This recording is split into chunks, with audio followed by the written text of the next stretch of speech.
Hello tout le monde, j'espère que vous allez bien. On se retrouve aujourd'hui dans une nouvelle vidéo pour parler de nutrition. Et aujourd'hui, on va voir ensemble comment déchiffrer une étiquette de produits alimentaires. Je trouvais ça hyper important de faire une vidéo sur le sujet parce qu'au final, on entend partout qu'il faut privilégier la qualité à la quantité, mais au final, on ne nous apprend pas du tout à savoir comment reconnaître un produit de qualité. Donc dans la vidéo précédente, je parlais de l'importance de choisir des aliments de qualité. On souhaite prendre du muscle, perdre du gras ou tout simplement maintenir son poids actuel. Donc forcément, la vidéo d'aujourd'hui est la suite logique de la précédente. Ça doit être la 4e ou la 5e vidéo de nutrition que je fais sur ma chaîne. J'ai commencé à vous parler des jeûnes longs que je pratiquais pendant une certaine période de ma vie. Je vous expliquais les bienfaits du jeûne long sur le corps.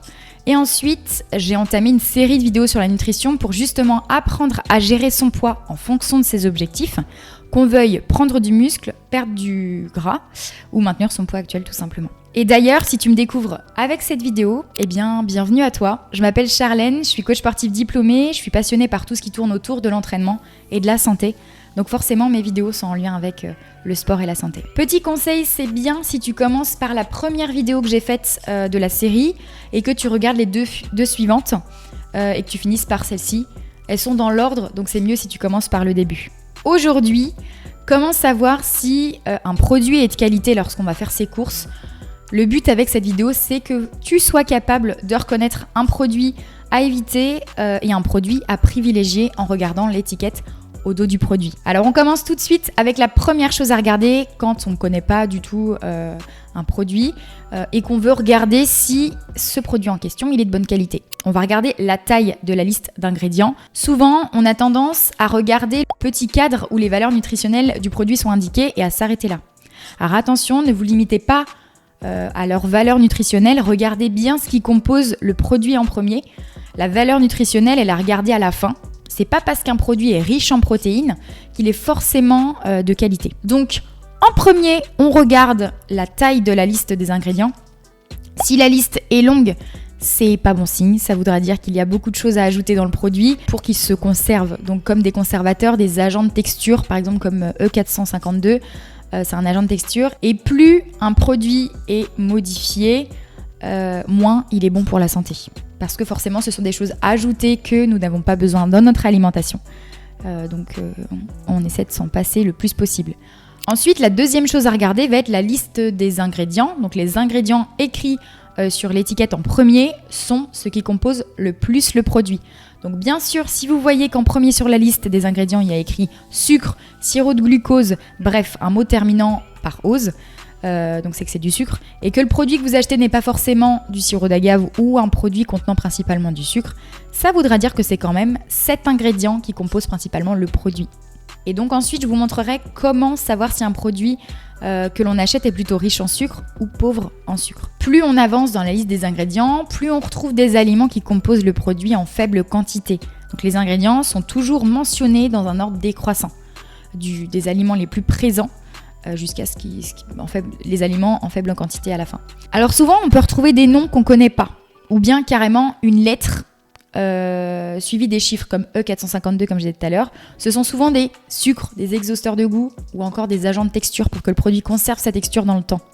Toutes ces petites choses ajoutées au produit sont pour le conserver ou pour qu'on l'apprécie encore plus. Donc ce sont des produits que notre corps n'a pas besoin, tout simplement. Plus un produit est brut, meilleur il sera, comparé à un produit transformé bien sûr. Donc si la liste d'ingrédients est courte, c'est plutôt bon signe. On devrait reconnaître tout ce qu'il y a mentionné sur le produit pour se dire que c'est un produit de qualité. Donc je t'ai dit tout à l'heure que je te donnerais un petit conseil pour savoir si un produit est riche en sucre ou pauvre en sucre. Et donc pour le savoir, tu auras tout simplement besoin de regarder la grille des valeurs nutritionnelles donc du produit. Dans cette grille nutritionnelle, tu vas retrouver la valeur énergétique du produit, donc pour 100 grammes ou par portion. Nous, ce qui nous intéresse pour 100 grammes, c'est de voir les protéines, les glucides, les lipides. Tu vas retrouver donc les lipides, les matières grasses. Et juste en dessous des glucides, tu verras la mention dont sucre. Et c'est ça qui va nous intéresser encore plus. Donc si le produit en question contient de plus de 10 grammes de sucre pour 100 grammes, c'est que le produit en question est un petit peu plus... c'est un produit sucré.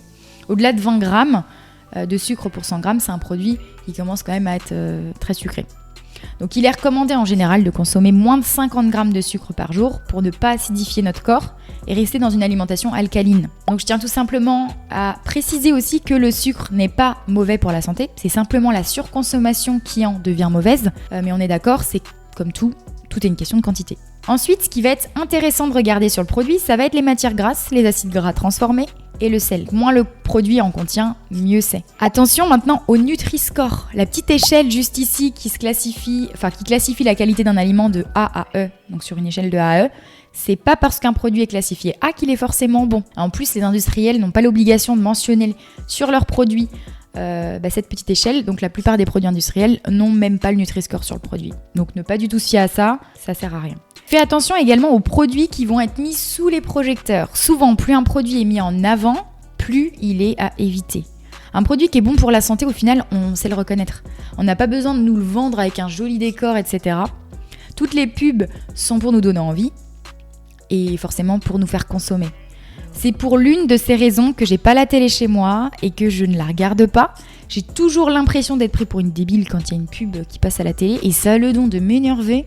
Je vais essayer de rester calme jusqu'à la fin de la vidéo. Et une autre petite chose très importante que j'ai mentionnée dans la vidéo précédente, ce n'est pas parce que c'est bio, parce qu'il y a écrit bio sur le packaging du produit, que c'est bon pour la santé. Faut arrêter avec ça, c'est devenu commercial. Les industriels savent que les mots qui nous touchent vont être forcément sans huile de palme, bio, riche en protéines, 0% de matière grasse. Donc ne vous fiez surtout pas à ce que vous voyez décrit sur le packaging. C'est encore une fois fait pour vendre. Et regardez le dos du produit et suivez les étapes qu'on a vues juste avant, sur la taille de la liste, les ingrédients les plus présents, etc. Si je devais résumer ce qu'on a vu ensemble, je dirais que pour savoir si un produit est de qualité lorsque on fait les courses, ce qu'on fait en premier, c'est on regarde au dos du produit, on cherche la liste d'ingrédients, on regarde si la liste elle est longue ou pas, donc ça nous prend 2 secondes en général. Plus elle est longue, moins le produit a de chance d'être bon pour nous. Donc si la liste fait entre 1 et 5 lignes, ça va encore, ça dépend, encore une fois c'est une estimation, mais voilà, moins elle est longue, mieux c'est. Et ensuite on fait attention aux premiers ingrédients mentionnés, car ce sont ceux qui composent le plus le produit. Donc généralement les trois petits ingrédients mentionnés en premier, c'est ce qui vont composer le plus le produit. Et ensuite on s'intéresse à la grille nutritionnelle, en faisant attention au taux de sucre du produit pour 100 grammes. En dessous de 10 grammes, on considère que c'est un produit pauvre en sucre, et au-delà, c'est un produit un petit peu plus sucré. Tout ce qui va être pub, Nutri-Score, bio, on fait plus attention à ça.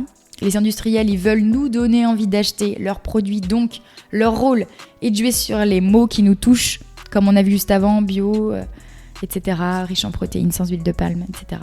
C'est la fin de cette vidéo, en tout cas j'espère qu'elle t'a plu et qu'elle t'a appris des choses, que tu pourras maintenant facilement reconnaître un produit à privilégier d'un produit à éviter.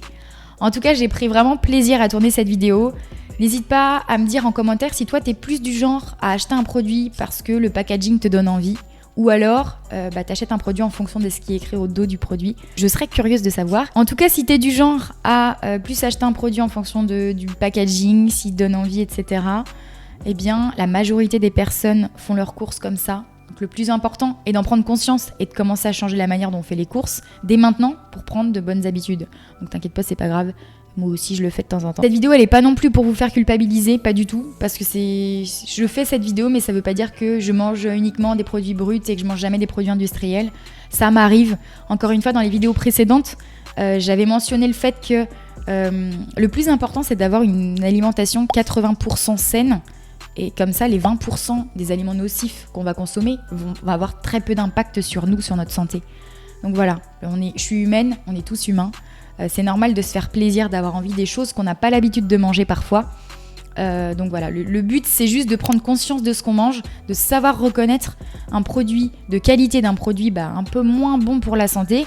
Mais après, c'est pas grave si on en consomme de temps en temps, le but c'est que ce soit encore occasionnel. Si cette vidéo t'a plu, mets un petit pouce en l'air, ça me fera super plaisir et ça me motive encore plus pour créer d'autres contenus. Tu peux aussi me rejoindre sur Instagram, je partage l'évolution de mes élèves, mon évolution et plein de conseils sur l'entraînement et la nutrition. Donc je vous mets également le lien de mon site internet si jamais vous souhaitez vous faire coacher en ligne ou en réel en Vendée au Sable d'Olonne.